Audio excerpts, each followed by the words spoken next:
हरे कृष्ण सगळ्यांना, हरे कृष्ण. आणि आता आपण करत आहोत गोवर्धन परिक्रमा. गोवर्धन परिक्रमा 21 किलोमीटरची आहे.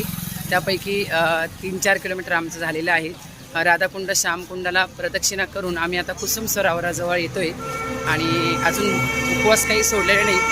पारणं टायमिंग आहे 10:30पर्यंत. 10:30पर्यंत तर तेव्हा आपण उपवास सोडणार आहोत आणि तिथून पुढचा 21 किलोमीटरची परिक्रमा पूर्ण करणार आहोत. बघू शकता असंख्य भाविक आहेत बघा. आपल्या बद्ध जीवांचा उद्धार करण्यासाठी स्वतःचा आता खूप हे लोक जागृत झालेले आहेत आणि परिक्रमा मार्गावर खूप गर्दी आहे. पहिल्यांदाच एवढी गर्दी परिक्रमा मार्गावर दिसते. स्वतःचा उद्धार केला पाहिजे. स्वतःचं हे जीवन जगताना या गोष्टीचा आनंद घेताना आपल्या स्वतःसाठी काहीतरी केलं पाहिजे. म्हणून परिक्रमा एकदा तरी आयुष्यात करावी. गोवर्धन बोला, गोवर्धन भगवान की जय.